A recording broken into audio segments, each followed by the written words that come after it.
Halo, hai. Kita bertemu lagi di Special Talk. Kali ini bersama orang yang sangat spesial juga, di tempat yang spesial juga, Pak Koko Prabu. Halo, selamat pagi. Dan nggak lupa, nggak ketinggalan juga, Oyi. Halo Mas Oyi, disapa Mas. Sapa Oyi. Halo Mas. Ya. Halo Om, gitu. Ini saya lepas masker dulu. Nah, pas masker dulu. Nah, ini bersama Pak Koko dan Oyi. Seperti judul acara kita Special Talk, tentunya apa itu membahas tentang spesial ini juga. Kan selama ini kita tahu tuh ada misalnya Down syndrome, cerebral palsy, autis kayak gitu kan. Nah, ini ada CDLS. Wah, CDLS tuh kayak gimana ya gitu. Mungkin banyak yang belum tahu. Nah, kebetulan Pak Koko itu dianugerahi seorang anak Oyi yang dikaruniai CDLS, Pak Koko ya? Ya, betul. Nah, saya sendiri juga belum begitu paham tentang CDLS. Nah, saya akan bertanya dan barangkali ini bisa bermanfaat untuk yang lainnya juga. Ya. Nah, kita kan masih minim, Pak Koko, tentang Ya, Mas. CDLS itu. Nah, itu gimana, Pak Koko? Cornelia de Lange syndrome adalah Yap. kelainan langka, Ya. bukan karena virus maupun bakteri. Jadi Cornelia de Lange syndrome itu dikarenakan oleh mutasi spontan pada saat pembuahan. Jadi pada gitu. saat pembuahan tiba-tiba terjadi mutasi Ya. yang membuat kerusakan semua struktur organ, baik organ luar maupun organ dalam. Ini kebetulan Oyi itu kalau nggak pakai jaket, Iya. dia itu jari yang sebelah kiri, Kiri, ya. itu hanya 2 jari, yang sebelah kanan hanya 1 jari. Oh, satu, yang kanan satu, Pak Ya, ya. berhubung Oyi itu ABG, Iya, ABG. Sekarang umur berapa sih, Pak Koko? 21 tahun. 21 Jadi kalau tahun. misalnya nggak tertutup jemarinya, dia itu kurang pede. Jadi minta maaf nggak diperlihatkan. Iya, emang. Senyamannya Gitu kan, Oyi, iya. wih, senyum Iya. Oyi. Terus sebelum kita melangkah ke Cornelia de Lange syndrome, Iya. itu kita perlu tahu yang namanya kelainan langka atau penyakit langka. Penyakit langka adalah rata-rata disebabkan oleh genetika. Jadi Genetika rata-rata. ya, jadi kelainan ini biasanya belakangnya diakhiri dengan nama sindrom atau diawali biasanya oleh penemunya. Penemunya biasanya dokter. Mereka rata-rata menggunakan nama sindrom ini sebagai awalan, nama beliau itu dipakai untuk sebagai awalan nama sindrom yang melekat pada penemuannya. Kayak misalnya ini Cornelia. Iya, Cornelia de Lange syndrome ini sebenarnya Dokter Cornelia de Lange itu bukan penemu pertama, tapi beliau itu meneruskan temuan dari Dokter Brahman. Ya. Mereka tinggal di Belanda, Ya. terus kemudian melakukan penelitian dengan ya. adanya temuan-temuan anak-anak dengan kedifabelan fisik maupun organ dalam, dengan spesifikasi alis yang alisnya menyambung, terus hidung yang mendongak, gigi berspasi, ada kurang jemari tangan atau jemari kaki, mungkin ada kurang bentuk kaki juga bisa, terus semua organ dalam dia itu kena semua. Jadi organ dalam Oyi itu dari mulut sampai lambung itu kena, termasuk juga paru-paru dan jantung dia. Tapi sebelum bicara tentang Cornelia de Lange syndrome atau CDLS ini, sebenarnya kita harus ada kayak pengantar di depannya sebenarnya kita itu. Pengantarnya begini, Mas. Kelainan langka ini harus kita ulas dulu. Ada banyak Pak ya ternyata ya. Ada sekitar 6.000 sampai 8.000 kelainan langka atau penyakit langka. Kalau di Amerika mereka menyebut dengan rare disease. Rare disease Ya, kita mengacu ke di Eropa mereka menggunakan rare disorders yang kita alih bahasakan menjadi kelainan langka. Karena kalau kita bicara tentang penyakit langka, Masmu jadi tani demek oyi atau megang oyi itu ketularan. Kalau penyakit lo ya, menurut pemikiran menurut pemikiran orang umum. Tapi berhubung ini kelainan langka, orang yang bersentuhan dengan oyi maupun ibu yang hamil berdekatan dengan oyi atau menyentuh oyi nggak bakalan ketularan. Karena kelainan. Berbeda dengan penyakit. Ya itu makanya asumsi kita kan kalau penyakit itu bisa menular gitu. Makanya pada tahun 2010 saya bertiga, Yola, Nanda, dan ini Hoyi sudah mulai nggak nyaman, Mas. Apa namanya? Saya, Yola, Nanda itu Bu Yola Jakarta. Itu mencari kata yang tepat yaitu kelainan langka. Atau Hoyi mungkin ke dalam dulu, Pak. Atau mungkin panas. Break dulu. Break dulu. Karena Hoyinya panas semua. Tadi Hoyi panas, kan penemunya orang Belanda, penemunya kan Pak Koko ya. Ternyata untuk anak-anak yang dikaruniai kelainan langka ini biasanya nggak tahan panas, Pak ya. Dan semoga kita orang-orang yang dalam tanda kutip normal itu nggak bikin panas. Semoga seperti itu, sehingga kita adem ayem ya. Nah, kok masih nangis. Santai dulu. Tadi senyum-senyum. Iya.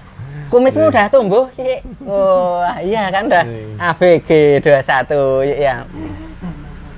Iya. Mau minum, Ye? Minum enggak, Pak? Gini aja. Ben penak. Ayo kadang bobok siang enggak? Enggak. Jadi gini Mas, sebelum kita melangkah untuk mengerti tentang Cornelia de Lange syndrome, sebaiknya kita itu menarik mundur ke belakang dulu tentang apa itu penyakit langka atau saya bahasa Indonesia kan dengan kelainan langka di Indonesia. Terus untuk penyandang atau orang yang mempunyai kelainan langka ini di Indonesia kami sebut dengan penyintas kelainan langka atau kalau ada sebagian teman-teman itu menyebutnya dengan oda langka atau orang dengan kelainan langka. Nah, sebelum menginjak itu saya tak buka kepean, Mas. Oke. Ini kepeannya. Jadi gini, Mas. Kelainan langka itu ada sekitar 6.000 sampai 8.000 jenis. Jadi Cornelia de Lange syndrome salah satunya hanya sebagian kecil atau salah satunya. Tapi di Indonesia Cornelia de Lange syndrome ini adalah angka yang paling tinggi. Jadi penyintasnya itu paling banyak. Di Indonesia. Jadi saya menemukan anak-anak kelainan langka dengan Cornelia de Lange syndrome ini dari Sabang sampai Merauke. Manado. Iya. Kebetulan saya masuk Papua itu sampai sekarang belum menemukan relawan yang relawan yang tepat, relawan yang mau saya ajak untuk mengkampanyekan adanya Cornelia de Lange syndrome atau kelainan langka ini belum menemukan. Terus akhirnya ya itu data yang masuk ke saya itu baru dari Sabang sampai Manado. Terus kelainan langka ini penyintasnya adalah 5% dari jumlah penduduk dunia. 5%. Jadi kalau dikumpulkan seluruh penduduk dunia ini dikalikan 5%, ketemu itu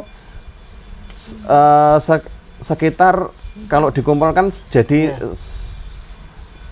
populasinya itu sebesar orang-orang di dalam satu negara berkembang. Jadi gede banget sebenarnya. Dan di Indonesia belum diakui, kelainan langka belum diakui. Terus 80% dari kelainan langka disebabkan oleh genetika.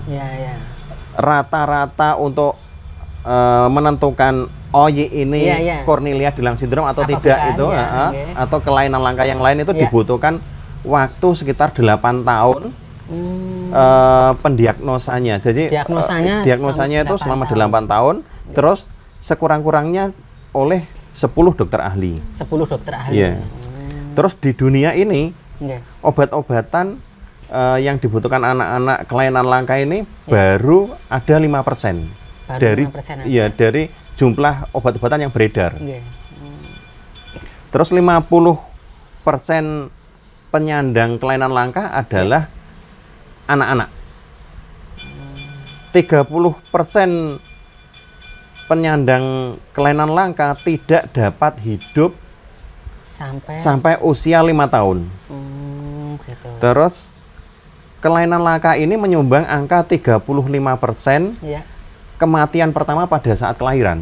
Oh, Iya. besar sekali Pak Iya. Koko ya. Hampir 100% penyandang kelainan langka ini adalah difabilitas. Jadi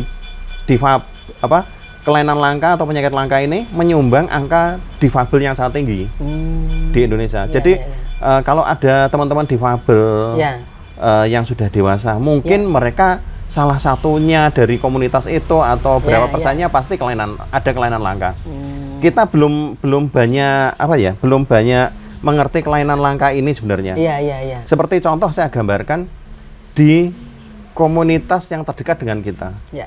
Gerkatin. Iya, iya, Di Gerkatin ada satu anak yang kelainan langka. Iya, iya. Dia penyandang atau penyintas Waardenburg syndrome. Waardenburg syndrome. Iya, itu matanya biru. Oh. Terus di ujung rambutnya sini Iya, ada iya. jambulnya putih. Iya, iya. Anak-anak Waardenburg Iya, iya. rata-rata tuli, bisu tuli. Hmm. Di Indonesia karena mungkin pemerintah belum mengakui dan belum memperkenalkan adanya kelainan Iya, langka ini, heeh. banyak anak-anak Waardenburg syndrome itu ditulis wartawan si mata biru. Banyak artikel-artikel tentang yang Si mata mengulas si biru mata itu. biru itu Iya, iya. sebenarnya adalah kelainan langka. Waardenburg syndrome Iya, iya, iya. bukan orang-orang keturunan dari Portugis atau bukan. Iya, kalau Itu yang kalau yang keturunan dari Portugis itu kan ada di Aceh. Iya. Itu beda. Memang dia ada biru sih. Aceh termasuk Waardenburg syndrome. Waardenburg juga. Iya. Aceh, Bali, Iya, terus iya, iya. Pulau Buton. Pulau Buton ya, Ya, ya, ya. itu. Itu Waardenburg itu. Saya pelajari seperti itu. Iya, iya, iya, iya. Ya, karena pemahaman teman-teman Iya, di masih wartawan, kurang, media belum kurang, Iya, iya, atau iya, mungkin kampanye dari saya sendiri Iya, atau dari teman-teman kita dan kelainan lain-lain langka itu. ini Iya, iya. kurang gencar, Iya, iya, atau iya. mungkin kurang dibantu seperti keberadaan panjenengan ini. Oh, Jadi dan belum teman-teman. belum mengerti optimal, tentang nggih. kelainan langka ini. Dan salah satunya saya bikin ini acara special talk, salah satunya memang kita rencananya itu kita pengen kita nggak bisa bantuin apa-apa ya dengan lewat acara ini kita coba sharing untuk pendidikan ke umum gitu. Nah tadi kan ada banyak sekali terus dan dengan keadaan yang berbeda-beda yang menurut yang saya tahu gitu kan. Kondisinya kalau anak-anak yang difabel kan kadang ada yang mampu rawat, mampu didik, terus mampu latih gitu. Nah, sementara kalau yang di sini Oyi kan mampu rawat aja. Hanya mampu rawat, Oyi. Mampu rawat, iya, iya, iya. Ya. Kalau kriteria kelainan langka sebenarnya tidak bisa digolongkan ke dalam mampu rawat semua tidak. Iya, iya. Ada yang beda-beda. Saya pernah memperkenalkan Mas Mujaditane ke seseorang yang mampu latih, mampu didik juga. Iya, iya, iya. Yaitu Mas Habibie Absah. Ya, Mas Habibie. Mas Habibie Absah itu juga kelainan langka. Iya. Beliau menyandang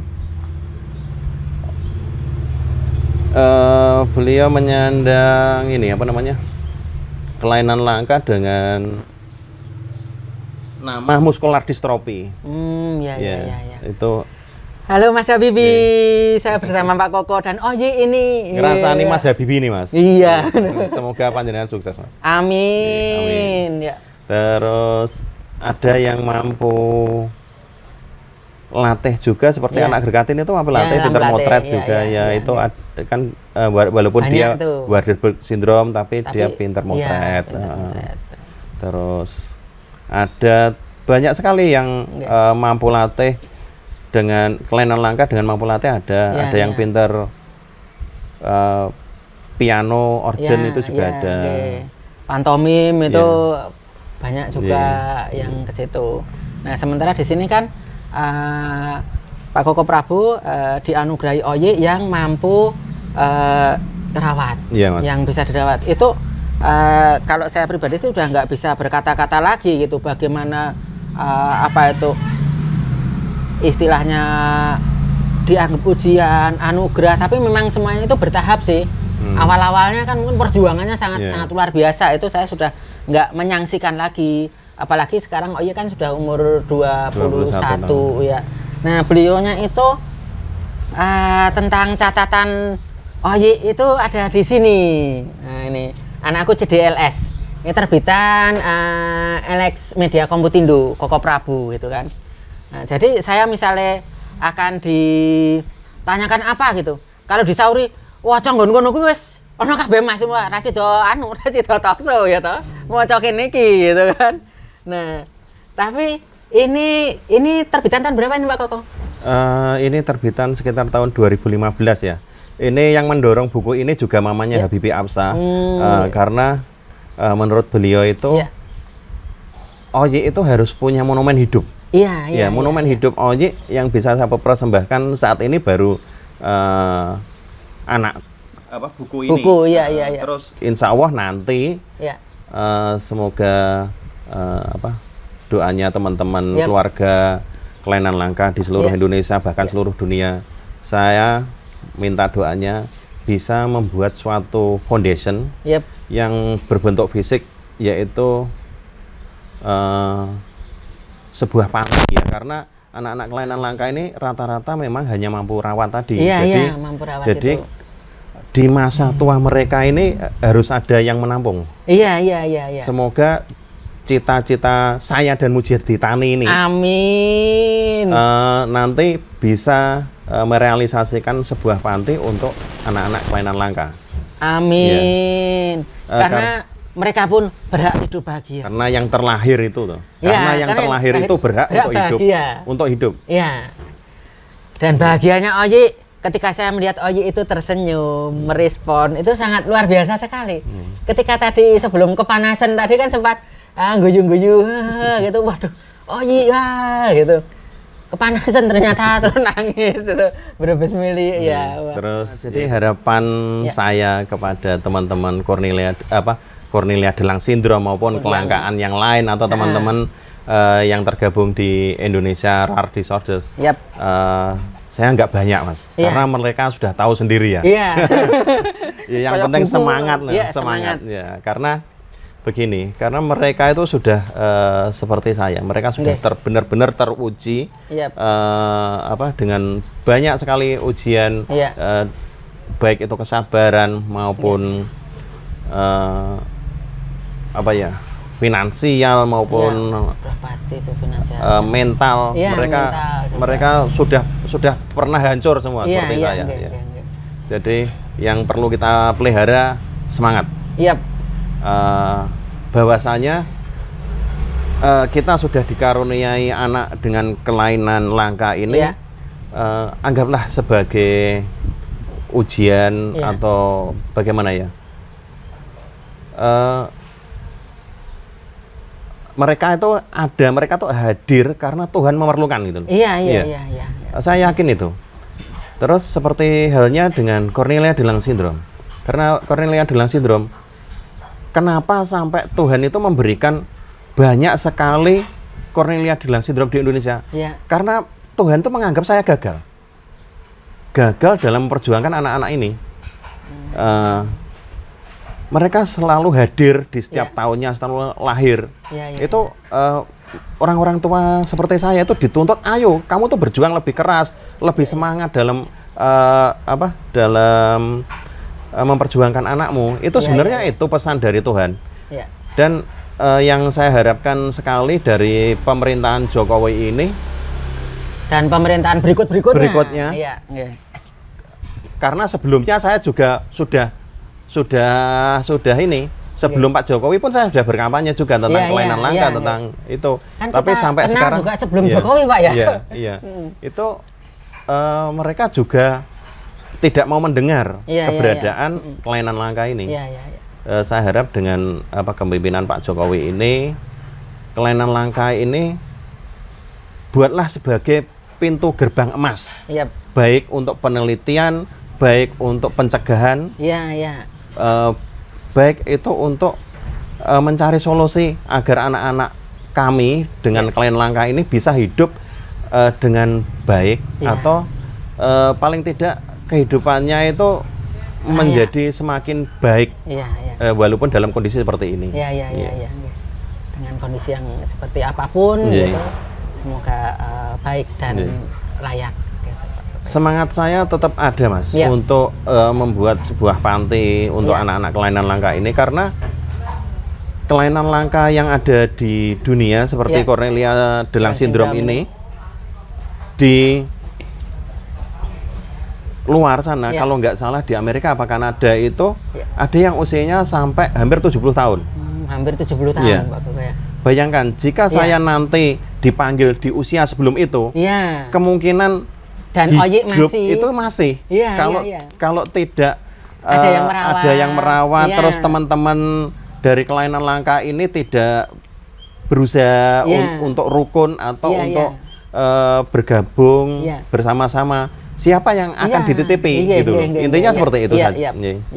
Jadi kita memang perlu meningkatkan kebersamaan lah antara orang-orang tua kelainan langka ini.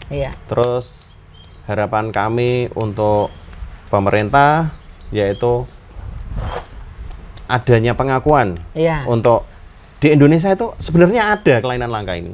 Cuma itu, kayak nggak dianggap gitu, Pak Koko, itu.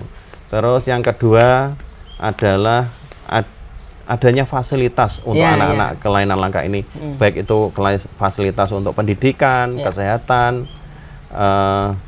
terapi dan sebagainya. Terus yang ketiga adalah jaminan hidup. Jaminan hidup itu bisa berupa kehadiran pemerintah itu ke rumah-rumah yang ada anak-anak kelainan langka ini dalam bentuk misalnya BPJS gratis, terus adanya seperti kartu sehat gitu kan. Kita memang membutuhkan sekali karena anak-anak dengan kelainan langka ini 24 jam pakai pampers. Terus mereka butuh yang namanya nutrisi. Nutrisi pasti. Butuh namanya obat-obatan. Obat-obatan ini yang belum bisa disuplai oleh negara manapun. Sebenarnya baru ada 5% tadi yang saya katakan tadi. Ada 5% yang baru bisa dikonsumsi anak-anak seperti ini. Jadi ini benar-benar suatu PR. Ya tadi, jadikanlah kami itu gerbang atau pintu gerbang emas untuk penelitian tadi. Silahkan pemerintah mengambil darah-darah kita ini untuk penelitian, untuk pencegahan, untuk untuk hari depan anak-anak kita yang lebih baik. Itu. Saya yakin ini sangat baik untuk Indonesia ke depannya, karena kalau kita bisa mencegah adanya kelainan langka, otomatis kita bisa mencegah adanya yang angka resiko-resiko tadi difabel yang lain. Nantinya APBN ini akan semakin tidak terkuras untuk hal-hal yang untuk pengobatan lah ya. Yang kita lakukan adalah pencegahan sebenarnya. Pencegahan. Dan itu adalah solusi yang baik gitu loh. Sangat luar biasa sekali. Terima kasih Pak Koko dan Oyi. Semoga ini menjadi sesuatu yang bermanfaat untuk kita semuanya. Dan ada cerita yang lucu menurut saya sih kan. Ini di buku ini adalah buku ke-1. Rencananya itu mau nulis buku kedua. Ini usia Oyi berapa Pak Koko? Usia Oji sekarang 21 tahun ini. Yang ini di umur berapa ini? Ini buku dari usia 0 sampai 10 tahun. Nah, setelahnya itu kan pengen dituliskan gitu.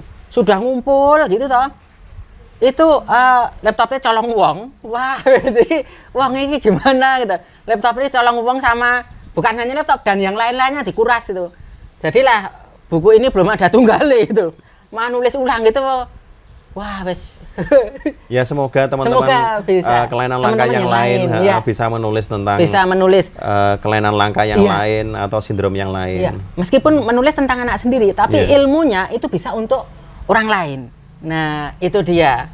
Mungkin cukup sekian dulu kita, Pak Koko. Ya, Oyi juga kasih, panas. Mas. Terima kasih, Pak Koko. Terima kasih, Oyi. Iya, Om. Gitu. Sampai jumpa di special talk berikutnya.